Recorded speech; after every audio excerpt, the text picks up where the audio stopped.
Hey, it's Pat Dortch. I just got interviewed by Keith Andrew on the Keith Andrew Network. Check him out.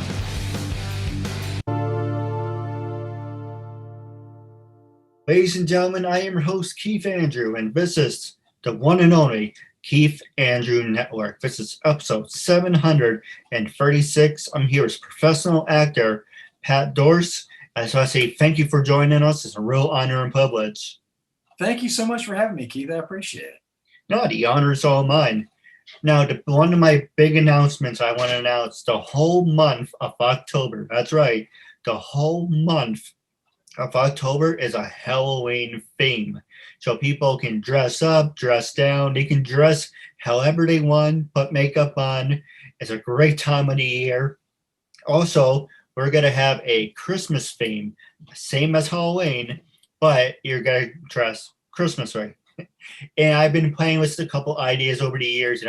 Why not do something for July? Or why not do something in January? Like if you're a football fan, you can wear your favorite jerseys. But the two that stand out the most for me is October and December. And especially in January, because after New Year's, it pretty gets boring. Yeah. Yeah, everything slows down a little bit in January. No, absolutely. Now, with that being said, it's PG-13. You can say anything you want, talk about anything you want.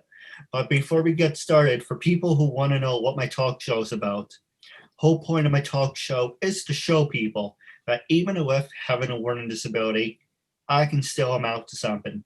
And at the same time, I'm able to turn myself into an example for people out there dealing with any types of learning disabilities and disabilities to never give up and prove people wrong. Prove to them that labels do not dictate who you are and who you're going to be. It's to prove to them because they'll amount to something. So that being said, I have one thing I want to say for the record. I interview everyone and everyone's whites, blacks, Spanish, Asians, single people, just long story short, I interview people in general. So you do not have to have a disability to be on the show. That's the biggest thing. When I approach people to be on the show, like, oh, well, you only interview people with disabilities. No, that's not really the point. I have a disability. Now I'm showing you, look at what I can do. If you have a disability, wonderful.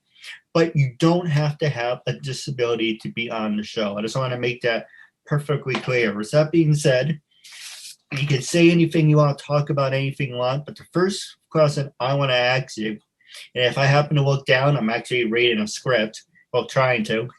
Okay. Tell our audience a little bit about yourself, your background, and Mackie, let me rephrase that.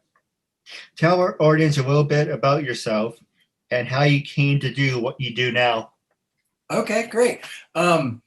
I'm in Charlotte, North Carolina, so I'm in the southeast of the United States. I have three kids, 2 cats, a dog, and a fantastic wife. And I started acting about 8 years ago here in Charlotte. I was at a TED Talk, and a teacher, an acting coach here in Charlotte was at the TED Talk. They had satellited him in, and he was currently touring the world doing some humanitarian work. And I decided to take acting lessons. So I went in and started taking acting classes with him. And a couple months later, I got an agent, and a couple months after that, I booked my first role on Army Wives, and I've been doing this ever since.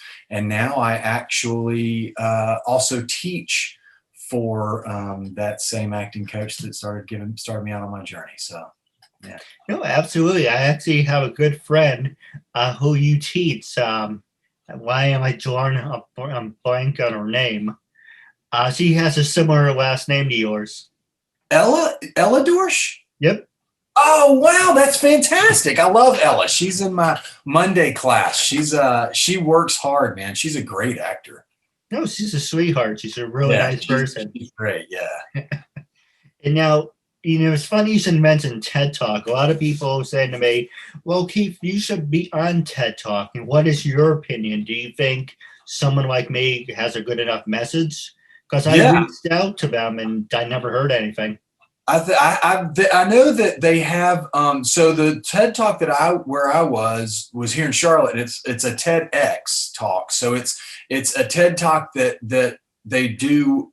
It's almost like a franchise. It's like, so if you're in New York, right? Yes. Yeah. So if they have a TEDx talk in your area, I would think that you could contact them. But I think it'd be perfect for it.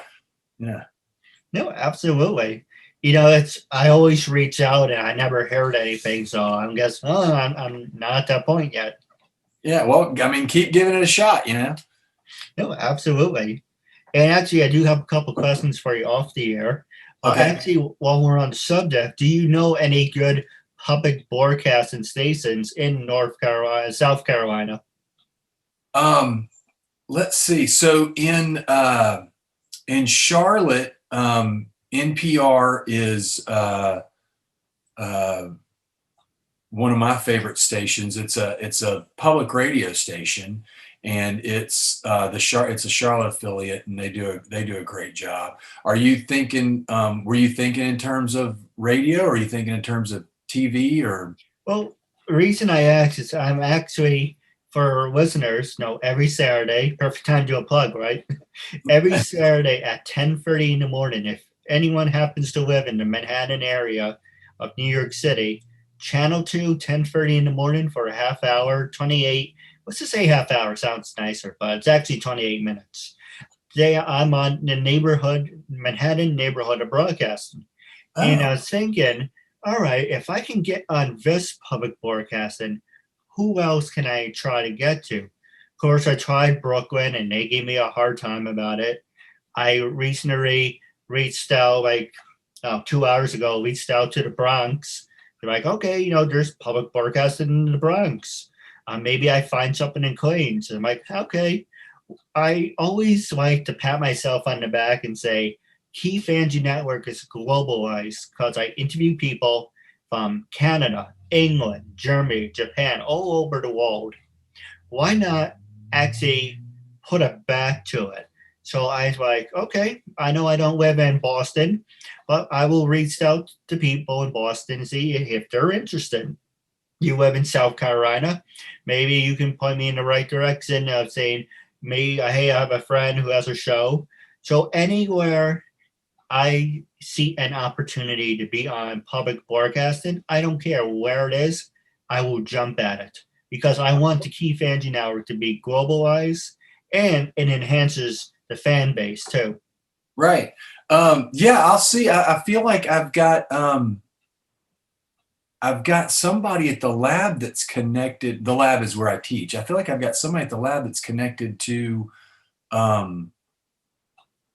one of the public cable stations or something. But I'll check on it for you and see what we've got, because I know that there's several stations. I think there's 3 or 4 in North Carolina and South Carolina that are public access stations. So yeah, I can definitely check in on that for you. No, absolutely. Hey, help me, I help you.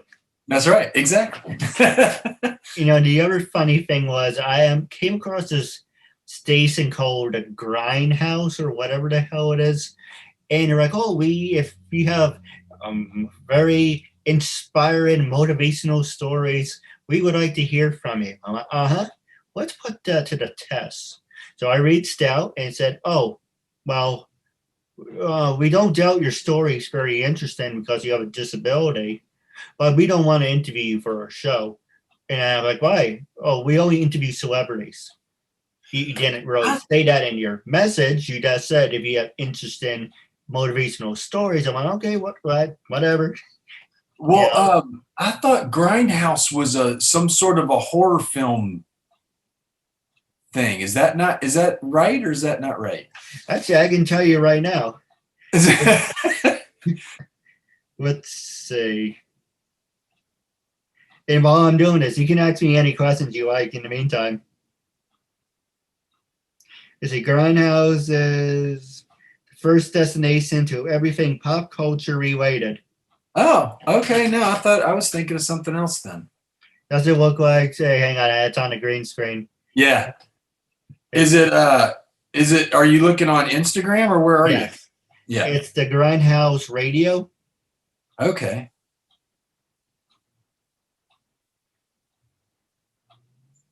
I mean, it says pop culture, so what? Yeah, you know, whatever. It's eventually you're gonna get to the point where you're not chasing people; they're gonna be chasing you. So right now, Right. you know, it's like the line from Batman.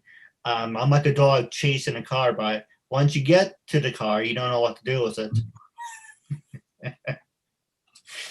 But the next question I want to ask you is, what is coming up on the horizon for you, and where are you heading to next? Let's see. I just shot a pilot called Angels Unaware here in Charlotte. That should be coming out of post-production soon. I'm on hold for a couple of projects that I can't talk about yet because of non-disclosure agreements. And then I have my own pilot called Limbo that we shot, and it's in festivals right now. And I've got, let's see, in 2 weeks, I've got a couple pitch sessions for that. So hopefully that'll get picked up and we'll be working on that. And then, like every other working actor, I'm auditioning and, staying on the grind and trying to keep my tools sharp so that when the opportunity presents itself, I'm ready to go. So it's just a constant grind. No, absolutely. No pun intended to the station out we were just talking about. But I'm telling you that, and you're not the first to say this, but I say being an actor isn't a 9 to 5 job. It isn't you punch in, you punch out, even though that would be really wonderful. But so 1 month you would have 3 movies and then it'd be completely dead. Look at Robert Downey Jr. Look at Christian Bale. He had Batman, let's see, Robert Downey Jr., Iron Man, The Judge, and then he had something else. And then that was completely dead until the next Avengers. So, yes, it's great being an actor, but if you're not like an A-lister or anything, what do you do in your free time? It's nice to have free time, obviously, but you need, if you're like someone like me, it has ADD, ADHD, you have to constantly be doing something. You can't just sit there and stagnate. Right. So, if you really want to be a working actor, you've always got to work on your craft. You got to take classes. Hopefully you've got a lot of audition opportunities, and then we've all got to eat. So, in the time that you're not on set, you've got to have a way that you've got some sort of income. I'm fortunate because I'm able to teach acting as well. And then I've got friends that do everything from house construction to, waiting tables to working at a bank to, whatever their skill set is. But, you've got to, it's until the day that acting is how you're paying for everything, and it's where all your checks are coming from. You've also got to have what we call a survival job, at least, so that you're not going to be out on the street at some point. I've actually got a friend who's one of the regulars on a very popular Netflix show, and he's not on set a lot, so he's not paid nearly as much as the other actors. So he still drives an Uber just to make sure that he's always got his rent paid. Because you never know when the show's going to stop shooting as well. So he's always driving an Uber to make sure that he can pay for his groceries and his rent, and he's got that covered. And then he's, now that his show's popular, people are like, wait a minute, aren't you? And then he's starting to get recognized when he's picking people up to drive them around town. But you've got to have something. So. No, I agree with you. For an example, I used to work at Walmart, while I was doing my talk show. I'm still working on getting sponsors. Maybe you can point me in the right direction about that, because you've been in the entertainment business for a long time. And actually, this is a perfect segue for that. what makes you different from your competition? Wow, that's a great question. What does make me different from my competition? I think that when you're an actor, I think everybody's life experience makes them different. So it's funny, even the things that I think are kind of normal and mundane set me apart from a lot of my my actor friends. Just having 3 kids and having raised them and coming from a big family, I know a lot of sacrifice. So when I come to a role that requires some emotional value or some sort of fatherly, situation, I can really draw from my own life. And I think that's, every actor has a little bit of their own life that sets them apart, that they bring to every role. And for me, oddly enough, I think it's being a nice guy and being a dad and coming from a big family. I think it carries me through a lot. No, absolutely. And now the next one, because it's a show about disabilities, it isn't and isn't it? It's about disabilities as in I'm turning myself into an example for people's disabilities, but I always like to turn that into a subject for a guest. So with that being said, with everything that you accomplish in your life, have you ever worked with people with disabilities, and are you willing to work with people with disabilities? Yeah, I've worked with quite a few people with physical disabilities. I've actually got a couple of acting friends that have learning disabilities. I've got a really good friend that's in the banking industry that's has a learning disability and has done, incredibly well. Um, I I think and you're a great example. I think it feels like the walls that used to separate us are coming down quite a bit, to where everybody's a person and we're all unique. But I wouldn't hesitate. It doesn't. I look at everybody on an individual level. I don't really. I would never prejudge someone based on what their abilities or disabilities were.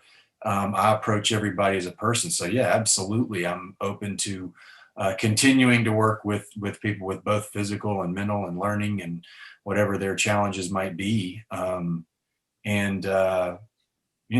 pushing forward to make us all a little bit better and grow a little bit more. No, I agree. And now the last question I want to ask you is, how can our listeners get in touch with you, and what's the next step for them to get started with you? You can check out my Instagram page is a great way to keep up with what I've got going on, and I throw up pictures of my dog and my family and stuff on there as well, not just acting. But that's Pat_Dortch_actor. And then if you want to check out my pilot, it's on Limbo series, all one word. The name of the show is Limbo, and so it's got its own Instagram account, and we keep everything up to date on there as well. No, absolutely. Now we're going to take a quick commercial break, and when we come back, I'm going to pass the show over to you. Hi, my name is Kara Svucek. I'm Julia Brothers. Jenna Curtis. Hey, I'm Jenny Fon. Hi, it's Mimi Chin. Hi, my name is Ella Dorsch. Ladies and gentlemen, we're back from the commercial break. I'm here with my good buddy Pat. Now it's the last 7 minutes and counting. I'm going to pass the show over to you.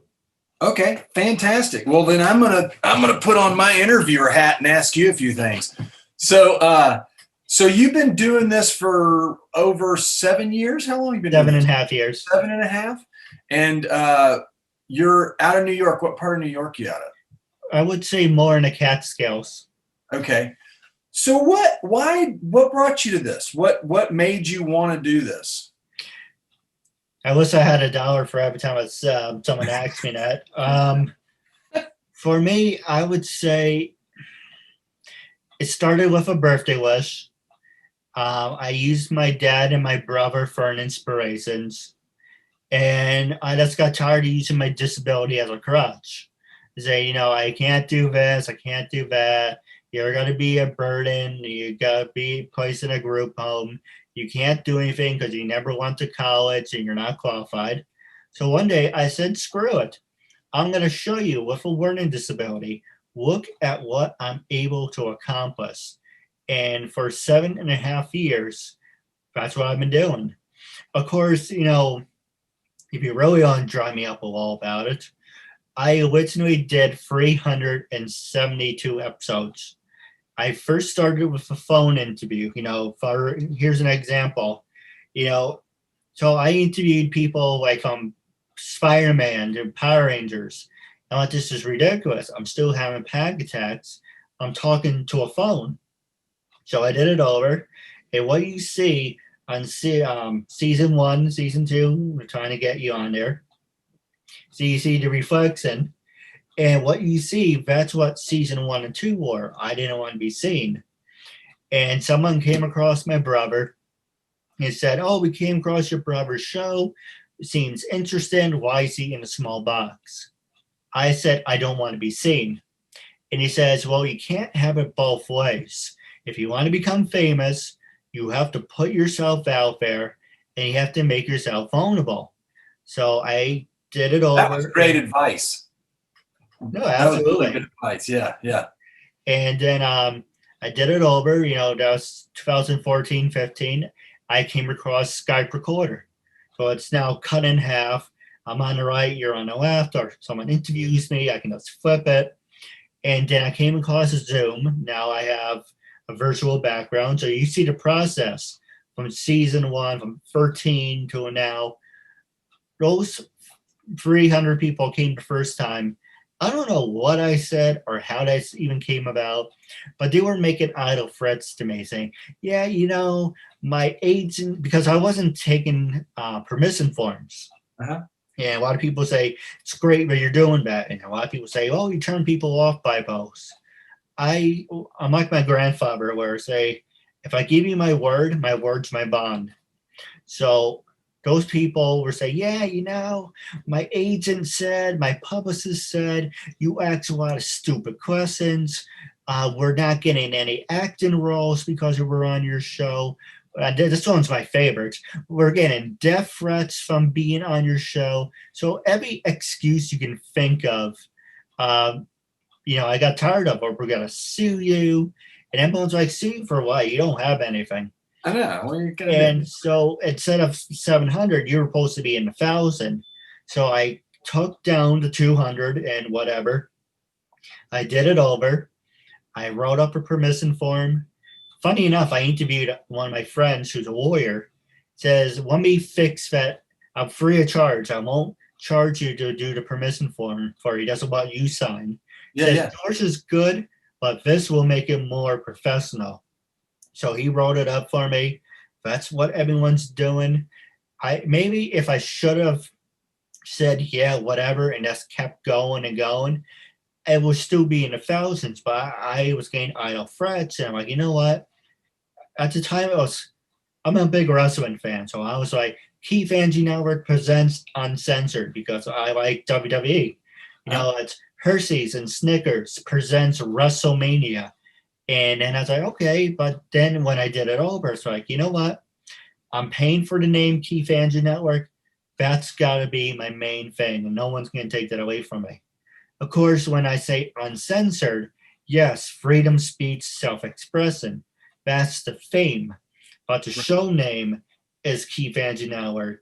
And the fame is uncensored freedom speech. So it's pretty much, I eat a lot of crap, because I was doing things like trial by fire. Well, that's a learning experience, to make a long story short. Yeah. But so did you always want to do broadcasting? Like you always wanted to be on that side and interview people, and that was your drive?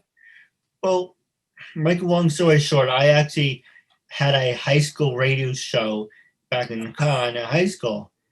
And one of my siblings had a show in college. And I'm like, well, if they can do it, I can do it too. So during the sophomore year of my high school, that's what I did. I had the Keith Andrew Power Hour, Extreme Tuesday. I was part of the audiovisual department. I'm like, you know what? I actually found something I enjoy and I can Yeah. actually do. Yeah, that's awesome. That's great. I like that. No, absolutely. Now, wrapping up, I do have a couple questions for you off the air. Okay. But I want you to be brutally honest. When I approached you to be a guest on my talk show, what was your first reaction and what made you say yes? First reaction was I didn't know you. So, because you actually came to me, you know how when you get messages and it's not somebody that you follow, it ends up in a request section. Yeah. So I got a ding that you had requested and I didn't know who you were. So first I was like, I'll get to it later. And then you followed up, which was smart. And you're like, hey, just checking in. I was like, oh, I meant to go back and check this out. So then I went and checked it out and said, yeah, let's talk or whatever. And then you followed up about a week later and we set it up and that was it. So part of why, so I get busy.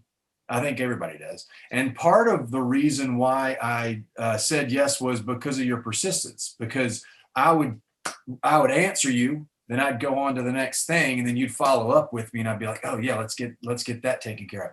And then I went and checked out your page. I was like, okay, cool. This guy's legit. Let's see what's up. So that's what it all boiled down to. Oh, absolutely.